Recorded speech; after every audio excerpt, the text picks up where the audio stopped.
రాష్ట్రానికి కేటాయించిన యూరియాను కేంద్రం వెంటనే సరఫరా చేయాలని డిమాండ్ చేశారు పెద్దపల్లి ఎంపీ వంశీకృష్ణ. 3 నెలలుగా రాష్ట్రానికి రావాల్సిన యూరియా కోసం పోరాడుతున్నామన్నారు. తెలంగాణ రైతాంగానికి కేంద్రం అన్యాయం చేస్తోందన్నారు. రాష్ట్రానికి కేటాయించిన యూరియాను బీజేపీ పాలిత రాష్ట్రాలకు తరలిస్తున్నారని ఆరోపించారు వంశీకృష్ణ.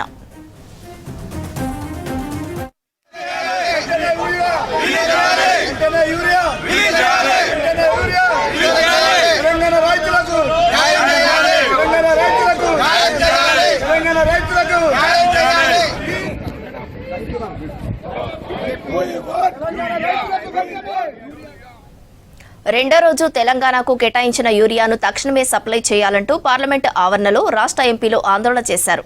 నిరసనలో వయనాడు ఎంపీ ప్రియాంక గాంధీ, పెద్దపల్లి ఎంపీ గడ్డం వంశీకృష్ణ, చామల కిరణ్ కుమార్, మల్లు రవి, బలరాం నాయక్ పాల్గొన్నారు. ఫ్లెక్సీలు, ప్లకార్డులతో నినాదాలు చేశారు.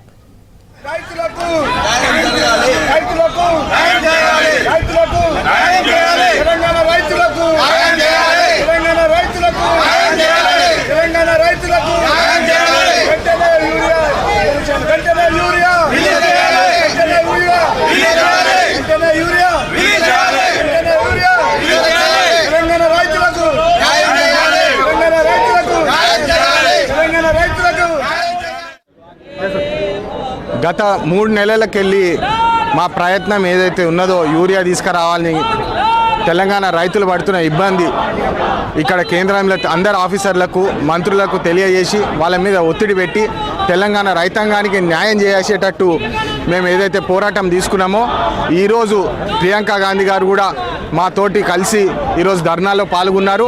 మీరందరూ చూస్తున్నారు. నిన్న నడ్డా గారిని కూడా కలిసినాము.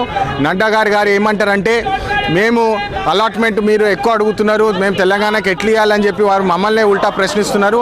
మళ్ళా కృతి ఆజాద్ అని చెప్పి కమిటీ చైర్మన్ ఎవరైతే ఫర్టిలైజర్ పార్లమెంటరీ కమిటీ చైర్మన్ ఉన్నారు కృతి ఆజాద్, వాళ్ళని కూడా పోయి కలవడం జరిగింది.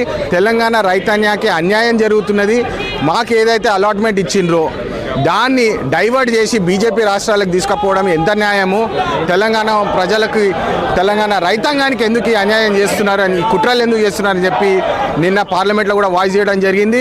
ఈరోజు కూడా పార్లమెంట్లో మేము ధర్నా చేస్తాం. తెలంగాణ యూరియా ఎందుకు అలాట్ చేస్తలేరు, మా హక్కులను ఎందుకు మీరు ఆపుతున్నారని చెప్పి ఈరోజు పార్లమెంట్లో కూడా నేను 0 అవర్లో కూడా క్వశ్చన్ వేయడం జరిగింది.